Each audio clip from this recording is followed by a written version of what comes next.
នៅសូលទៅអ្នកគ្រូមកតែអស់គ្នាចំណាត់មកសុលីជាអ្នកដំណើរឲ្យគម្រោងទូសំណួរសាស្ត្រតាមតាមពុទ្ធចរន្តអាសេនតែសេថ្ងៃនេះខ្ញុំនឹងមកជួបដល់បង្ហាញអំពីគម្រោងរបស់ខ្ញុំ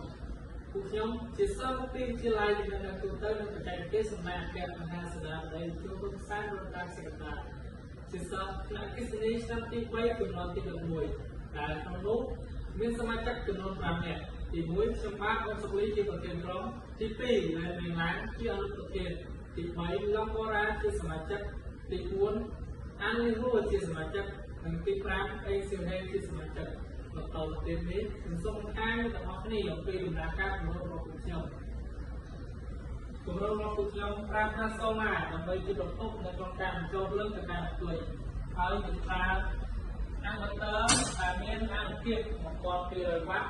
ដើម្បីបំលែងភ្លើងពីអាគុយ DC 12 វ៉ុលទៅ AC 220 វ៉ុលរួចជាប់មកកាន់ភ្នត់ចរន្តហើយយើងប្រើខ្សែដោយដោតដើម្បីភ្ជាប់ចរន្តទៅកាន់ពីសង្ទ័រជាឧបករណ៍មានតួនាទី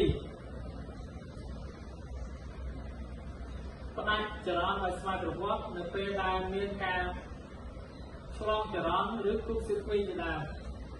ហើយយើងប្រើ selector switch ដើម្បីពីកុងតាក់បិទបើកនៅនំបញ្ជាមានតួនាទីផ្ដាច់ភ្ជាប់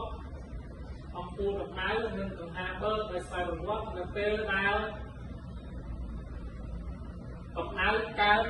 លើសកំណត់ដែលយើងបានកំណត់ទុកចូលមកដល់អំពូលកម្ដៅមានតួនាទីបង្កើតកម្ដៅដើម្បីឲ្យក្ដៅនៅមុខនៅក្នុងទូហើយកង្ហារបើកមានតួនាទីបើកនៅខ្យល់សំណើមខ្យល់មានជាតិសាមចេញពីក្នុងទូសមុទ្រមួយវិញទៀតគម្រោងរបស់យើងក៏អាចប្រើជាមួយនឹងភ្លើង220ដែលមានស្រាប់នៅតាមផ្ទះបានផងដែរដើម្បីប្រើប្រាស់ភ្លើង220ដែលមានស្រាប់នៅតាមផ្ទះបានមួយគ្រាប់តែ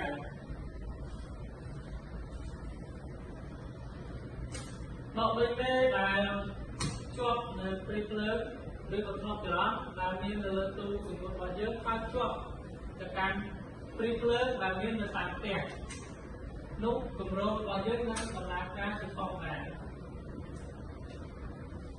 ចំពោះអត្ថប្រយោជន៍នៃគម្រោងរបស់យើងទី1គឺជួយសម្រួលដល់ប្រជាកសិករនៅក្នុងការសម្ងួតសាច់ឲ្យកាន់តែលឿនជាងមុនទី2មិនផ្ដល់ហានិភ័យដល់អ្នកប្រើប្រាស់ចំណេញពេលវេលានិងថវិកាទី3កាត់បន្ថយជំងឺរាតត្បាតផ្សេងៗដែលបណ្ដាលមកពីការដំណាំទឹកទូដិតដល់ឬអនាម័យរបស់អាជីវករមួយចំនួនយើងនឹងថានៅក្នុងរដូវវស្សាយើងនេះគឺមានផលវិបាកខ្លាំងចំពោះការវិស័យដោយហេតុថាក្នុងរដូវវស្សាគឺមានភ្លៀងធ្លាក់ច្រើនមិនទៀងទាត់ដូច្នេះការសម្រួលសាច់របស់អាជីវករគឺពិបាកហើយមួយវិញទៀតសាច់ដែលគាត់យកទៅការសម្រួលធ្វើជាសាច់ញាតិដើម្បីលក់គឺចំណាយពេលច្រើនដូច្នេះហើយទូមួយនេះពិតជាស័ក្តិសមណាស់សម្រាប់ពួកគាត់បន្តទៅទៀតនេះសូមមើលទៅលើលទ្ធផលដែលយើងបានធ្វើតេស្តសាកល្បងសម្ងួតកន្លងមក